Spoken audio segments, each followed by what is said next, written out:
Cycle चलाओ जी भर के, जियो जी भर के। G Mart cycle paradise, Hero cycles के ऑथोराइज्ड डीलर, 66 फब्बारा चौक, उज्जैन। नमस्कार, जय श्री महाकाल। न्यूज मालवा के बुलेटिन्स में आप सभी दर्शकों का एक बार फिर से स्वागत है। आइए नजर डालते हैं आज कुछ खास बुलेटिन्स पर।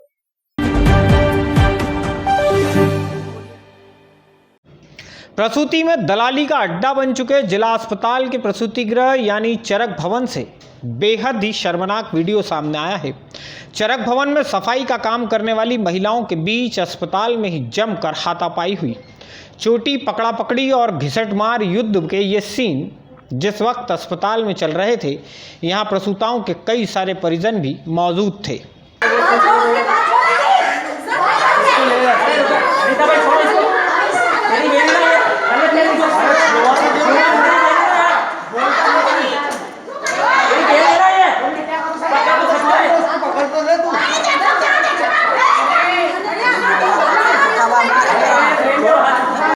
सोशल मीडिया पर वायरल हुआ यह वीडियो 3 दिन पुराना बताया जा रहा है। 3 दिन पहले ही कलेक्टर आशीष सिंह चरक भवन का आकस्मिक निरीक्षण करने पहुंचे थे। उन्होंने यहां करीब 3 घंटे बिताए और चरक से प्रसूता महिलाओं को शहर के निजी अस्पतालों में रेफर किए जाने वाले रैकेट की पड़ताल की। चरक भवन से जुड़े सूत्र बताते हैं, प्रसूता महिलाओं और उनके परिजनों से अवैध वसूली के चक्कर में इन महिलाओं कर्मचारियों के बीच झगड़ा हुआ था। उस दिन स्वास्थ्य विभाग के अधिकारियों ने मामला दबा दिया। चरक भवन में निजी एजेंसी के माध्यम से सफाई का काम करवाया जाता है। इस एजेंसी से जुड़े कुछ कर्मचारी ही यहां प्रसूति के लिए आने वाली महिलाओं को निजी अस्पताल तक ले जाने में अहम भूमिका निभाते हैं। ताज़ा झगड़ा इसी से जुड़ा है। इससे पहले इसी चरक भवन की 5वीं मंजिल पर तो बाकायदा सेक्स रैकेट संचालित होने तक की खबरें खूब फैली थी। Civil surgeon doctor PN Verma इसे व्यक्तिगत विवाद बता रहे हैं। वो जो है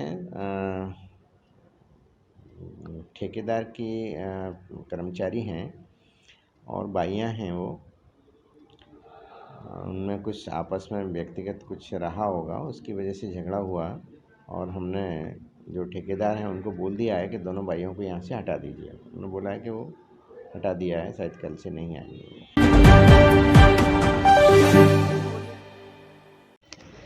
चरक भवन में प्रसूता महिलाओं के बिना बताए अस्पताल से चले जाने या बिना प्रसूति कराए ही अस्पताल से पर्चे पर लिखकर निजी अस्पतालों में चले जाने के मामलों में भी जांच शुरू कर दी गई है। कलेक्टर आशीष सिंह के दौरे में सामने आया था कि जनवरी महीने में ही चरक भवन से 400 से ज़्यादा महिलाएं बिना प्रसूति कराए ही यहां से चली गई हैं। आशंका है कि इस अस्पताल में सक्रिय दलाल गिरोह इन्हें शहर के दूसरे निजी अस्पतालों में ले गया है। Civil surgeon doctor PN Verma के अनुसार अस्पताल से बिना प्रसूति के ही छुट्टी लेने या बिना बताए लौट जाने वालों की लिस्टिंग की गई है। अब इन सभी से संपर्क कर अस्पताल से चले जाने का कारण जाना जाएगा। सभी के बयान होंगे और इसी आधार पर जांच रिपोर्ट तैयार की जाएगी। वो जो रेफरल का मामला है उसके लिए हमने जितने भी रेफ़र हुए हैं या जो लामा हुए हैं या जो चले गए हैं उनकी सबकी हमने एक लिस्ट बनाई और उस लिस्ट को लेके हम उनका जो है ऑडिट करेंगे कि कैसे गए। उन लोगों को बुलाएंगे, उनसे बात करेंगे कि भाई आप यहाँ आए तो यहाँ से आप दूसरे अस्पताल कैसे गए, किसके कहने से गए, या आपको क्या तकलीफ़ हुई, आप यहाँ से क्यों गए, किस कारण गए। तो वो चल रही है और प्रक्रिया जो भी दोषी होगा उनको चिन्हांकित करके और उनके विरुद्ध कार्रवाई की जाएगी।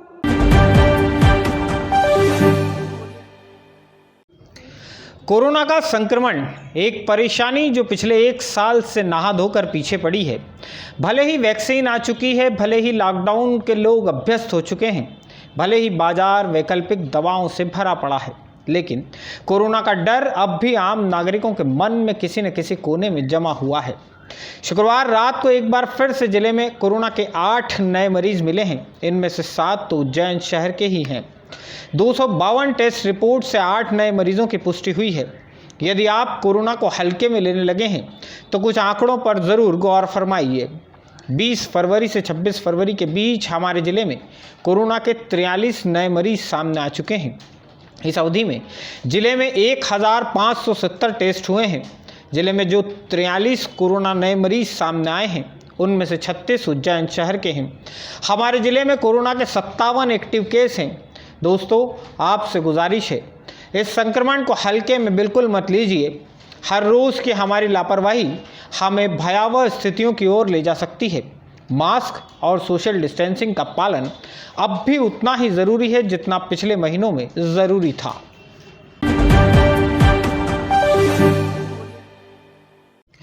नीलगंगा थाना क्षेत्र की अंबर कॉलोनी में रहने वाला 17 साल का एक बालक शुक्रवार दोपहर से अपने घर से लापता है। इस बालक का नाम आदर्श सेंगर है। अंबर कॉलोनी में रहने वाले आदर्श के पिता कृष्णपाल सिंह सेंगर बालूरेत के सप्लायर हैं। आदर्श लोकमान्य तिलक स्कूल का 12वीं कक्षा का छात्र है। 2 दिन पहले ही उसने जेईई एंट्रेंस एग्ज़ाम दी थी।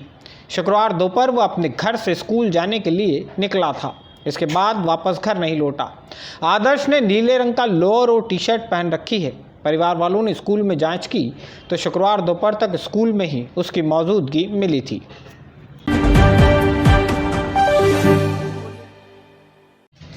शहर के सभी थानों पर इन दिनों सफाई और रंग रोगन का काम चल रहा है। रिकॉर्ड अपडेट किया जा रहा है और थाने वालों की कार्यप्रणाली पर भी खास ध्यान दिया जा रहा है। दरअसल यह वक्त थानों के रोस्टर निरीक्षण का है। एसपी सत्येंद्र कुमार इन दिनों शहरी थानों के सालाना निरीक्षण पर है। सालाना निरीक्षण के दौरान ही वे नीलगंगा थाने पर भी पहुंचे। यहाँ के प्रत्येक कक्ष को जांचा, रिकॉर्ड जांचा, थाने पर मौजूद पुलिसकर्मियों से बात की। खुद एसपी इसे रूटीन प्रक्रिया बता रहे हैं। ये हमारी एक रूटीन प्रक्रिया है। हर साल एक वार्षिक निरीक्षण होता है। उस वार्षिक निरीक्षण के अनुक्रम में ही आज थाना नीलगंगा का निरीक्षण किया गया। उसमें जो थाने की कार्यप्रणाली है, थाने में क्या काम हुए हैं और सभी विवेचकों से, सभी कर्मचारियों से बात की गई और थाने की जो अभिलेख है उनका भी परीक्षण किया गया। आवश्यक निर्देश उनको दिए गए हैं जहां सुधार की गुंजाइश है। इसके अलावा बीट प्रभारियों से चर्चा करके जो अपराध और कानून व्यवस्था की स्थिति है उसके संदर्भ में उनको आवश्यक निर्देश दिए गए हैं।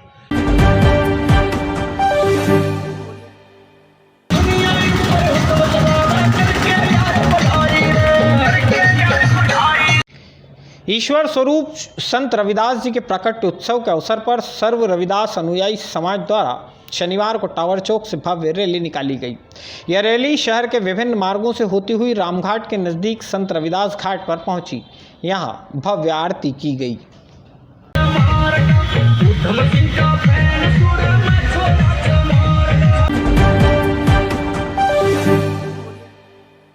न्यूज मालवा के बुलेटिन्स में आज के लिए फिलहाल इतना ही। अगले अंक में फिर होगी मुलाकात नए बुलेटिन्स के साथ। तब तक के लिए जय श्री महाकाल।